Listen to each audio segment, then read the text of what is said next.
हम सब middle class को जानते हैं। ये हमारे टीचर्स हैं, नर्सेस हैं, छोटे बिजनेस वाले हैं। ये वही लोग हैं जो हमारी इकोनॉमी को चलाते हैं। लेकिन पिछले कुछ समय से इस रियर एज की हड्डी पर बहुत जोर पड़ रहा है। मिडिल क्लास बहुत सारी मुश्किलों का सामना कर रही है। कम सैलरी से लेकर बढ़ते खर्चे तक उनके लिए टिके रहना मुश्किल होता जा रहा है। हम एक ऐसे ग्रुप की बात कर रहे हैं जो एक हेल्दी सोसाइटी के लिए बहुत जरूरी है। हमें उनकी परेशानियों को समझना होगा और उनके हल ढूंढने होंगे। आइए शुरू करते हैं। बात यह है, कई दशकों से सैलरी महंगाई के साथ नहीं बढ़ी है। ये उस ट्रेडमिल पर दौड़ने जैसा है जो तेज होती जा रही है। आप मेहनत कर रहे हैं लेकिन आगे नहीं बढ़ रहे हैं। जरा सोचिए, घर, इलाज, पढ़ाई, सब कुछ महंगा हो गया है। लेकिन बहुत से लोगों की सैलरी में ज्यादा बढ़ोतरी नहीं हुई है। ये सिर्फ नंबरों की बात नहीं है, ये उन परिवारों की बात है जिन्हें गुजारा करना मुश्किल हो रहा है। जरा सोचिए, आप एक टीचर हैं, अगली पीढ़ी को पढ़ाने के लिए जी तोड़ मेहनत कर रहे हैं।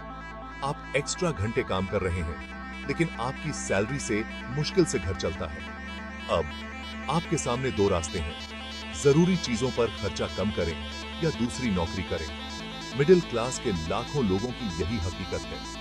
वो बस गुजारा करने के लिए ज्यादा मेहनत और ज्यादा देर तक काम करने के चक्र में फंसे हुए हैं। इससे तो बस थकान और निराशा ही मिलेगी। अब बात करते हैं उस चीज की जिसके बारे में कोई बात नहीं करना चाहता। आर्थिक असमानता। अमीर और बाकी लोगों के बीच की खाई बढ़ती जा रही है। ये उस बिजनेस गेम जैसा है जहां बैंक उस खिलाड़ी को ज्यादा पैसे देता रहता है जिसके पास पहले से ही सबसे महंगी प्रॉपर्टी है। अमीर और अमीर होते जा रहे हैं जबकि मिडिल क्लास किसी तरह टिके रहने की कोशिश कर रही है। ये सिर्फ गलत नहीं है, ये हमारी इकोनॉमी के लिए भी बुरा है। जरा सोचिए, जब सारा पैसा चंद लोगों के पास होगा तो इकोनॉमी में पैसे का सर्कुलेशन कम होगा। इसका मतलब है छोटे बिजनेस के लिए कम मौके, शिक्षा और इंफ्रास्ट्रक्चर में कम निवेश और धीमी आर्थिक ग्रोथ। बढ़ती खाई से सामाजिक अशांति और अस्थिरता भी बढ़ती है। जब लोगों को लगता है कि सिस्टम ही उनके खिलाफ है तो उनका अमेरिकन ड्रीम से भरोसा उठ जाता है। आइए इसे समझते हैं। रोजमर्रा की जरूरतों, घर, इलाज और पढ़ाई की कीमतें आसमान छू रही हैं। बहुत से मिडिल क्लास परिवारों के लिए इनके साथ चलना लगातार संघर्ष है। घरों की कीमतें बहुत ज्यादा हैं। बहुत से शहरों में रहने के लिए एक किफायती जगह मिलना नामुमकिन सा लगता है। लोग अपने काम की जगह से दूर जाने पर मजबूर हो रहे हैं, जिससे उनके आने जाने के समय और खर्चे बढ़ते रहे हैं। फिर आता है इलाज।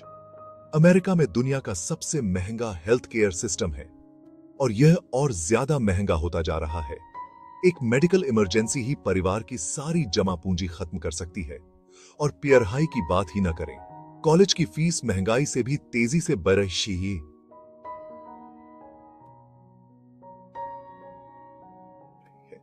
जिससे स्टूडेंट कर्ज में डूब रहे हैं। मिडिल क्लास पर हर तरफ से दबाव है। उन्हें अमेरिकन ड्रीम से बाहर धकेला जा रहा है।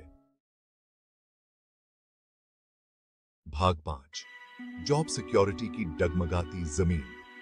क्या आपको वो दिन याद है जब आप पूरी जिंदगी एक ही कंपनी में काम कर सकते थे? हाँ, मुझे भी नहीं। जॉब मार्केट में बहुत बड़ा बदलाव आया है। Globalisation, automation and gig economy के आने से एक ऐसा वर्कफोर्स तैयार हुआ है जो ज्यादा फ्लेक्सिबल तो है लेकिन ज्यादा अनिश्चित भी है। जॉब्स को दूसरे देशों में भेजा जा रहा है और टेक्नोलॉजी बहुत तेजी से इंसानों की जगह ले रही है।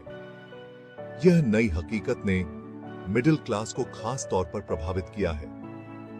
बहुत सी मिडिल क्लास जॉब्स जैसे कि फैक्ट्री वर्कर्स, ट्रक ड्राइवर्स और यहां तक कि कुछ व्हाइट कॉलर प्रोफेशन पर ऑटोमेशन का खतरा मंडरा रहा है। इसका मतलब है कि आने वाले सालों में लाखों लोग अपनी नौकरियां गंवा सकते हैं। गिग इकोनॉमी जहां एक तरफ फ्लेक्सिबिलिटी देती है, वहीं अक्सर यहां बेनिफिट्स और जॉब सिक्योरिटी नहीं होती है। यह एक मुश्किल दौर है, खास तौर पर उन लोगों के लिए जो ट्रेडिशनल एम्प्लॉयमेंट मॉडल के आदी हैं।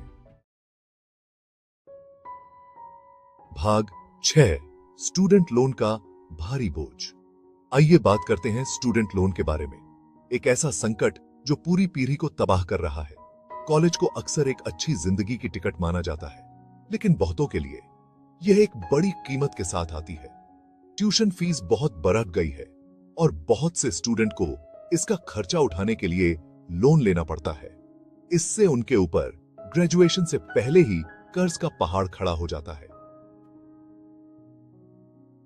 हम पूरे देश में खरबों डॉलर के स्टूडेंट लोन कर्ज की बात कर रहे हैं। कर्ज का यह बोझ घर खरीदने, परिवार शुरू करने और रिटायरमेंट के लिए बचत करने जैसे जिंदगी के बड़े फैसलों को टाल रहा है। यह अर्थव्यवस्था के लिए भी एक बोझ है, क्योंकि स्टूडेंट लोन कर्ज वाले युवाओं के पास खर्च करने के लिए कम पैसे होते हैं। हमें कॉलेज को ज्यादा किफायती बनाने और स्टूडेंट लोन कर्ज से जूझ रहे लोगों को राहत देने का तरीका खोजने की जरूरत है।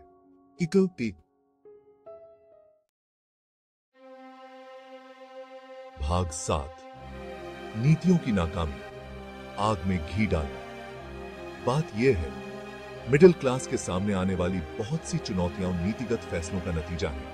अमीरों के लिए टैक्स में कटौती, उद्योगों का डिरेगुलेशन और सामाजिक कार्यक्रमों में कटौती ने अमीर और बाकी सभी के बीच बढ़ती खाई में योगदान दिया है। इन नीतियों से कुछ लोगों को ज्यादातर लोगों की कीमत पर फायदा हुआ है। हमें ऐसी नीतियों की जरूरत है जो मिडिल क्लास को प्राथमिकता दे, जैसे कि शिक्षा और जॉब ट्रेनिंग में निवेश, न्यूनतम वेतन बढ़ाना और हेल्थ केयर को ज्यादा किफायती बनाना। हमें चुनावों में फंडिंग में सुधार के मुद्दे को भी संबोधित करने की आवश्यकता है। राजनीति में पैसों के प्रभाव ने हमारे लोकतंत्र को विकृत कर दिया है और ऐसी नीतियां बनाई हैं जो आम अमेरिकियों की जरूरतों के बजाय खास लोगों को फायदा पहुंचाती हैं। भाग 8, मिडिल क्लास की भागदौड़, जिंदा रहने के लिए ढलना। इन चुनौतियों के बावजूद मिडिल क्लास ने हार नहीं मानी है। वे इस नई आर्थिक हकीकत में ढलने और आगे बढ़ने के तरीके खोज रहे हैं। उद्यमिता बरआज रही है। बहुत से लोग अपने बिजनेस और साइड हसल शुरू कर रहे हैं। दूसरे लोग नई स्किल्स हासिल करने के लिए शिक्षा और ट्रेनिंग में निवेश कर रहे हैं, जिनकी बहुत मांग है। वे ज्यादा संसाधनशील भी होते जा रहे हैं। पैसे बचाने और अपने बजट को और आगे बढ़ाने के तरीके खोज रहे हैं। वे संसाधनों को साझा कर रहे हैं, स्थानीय व्यवसायों का समर्थन कर रहे हैं और उन नीतियों की वकालत कर रहे हैं जो उनके समुदायों को लाभान्वित करती हैं। मिडिल क्लास इस देश का दिल और आत्मा है। यही वो लोग हैं जिन्होंने इस देश को बनाया है और यही वो लोग हैं जो इसे मजबूत बनाए रखेंगे। भाग 9, खाई को पाटने का समय, हमारी सामूहिक चुनौती। मिडिल क्लास के सामने आने वाली चुनौतियां जटिल हैं, लेकिन वे असंभव नहीं हैं। आर्थिक असमानता और इसे बढ़ावा देने वाली नीतियों के बारे में गंभीर बातचीत करने का समय आ गया है। हमें ऐसे नेताओं को चुनने की जरूरत है जो ऐसी नीतियों के लिए लड़ेंगे, जो कुछ लोगों को नहीं बल्कि ज्यादातर लोगों को फायदा पहुंचाए। हमें शिक्षा, जॉब ट्रेनिंग और इंफ्रास्ट्रक्चर में निवेश करने की जरूरत है। हमें हेल्थ केयर को ज्यादा किफायती और सुलभ बनाने की जरूरत है और हमें एक ऐसी अर्थव्यवस्था बनाने की जरूरत है जो सिर्फ ऊपर वालों के लिए नहीं बल्कि सभी के लिए काम करे। हमारे देश का भविष्य इसी पर निर्भर करता है। आइए काम पर लगें।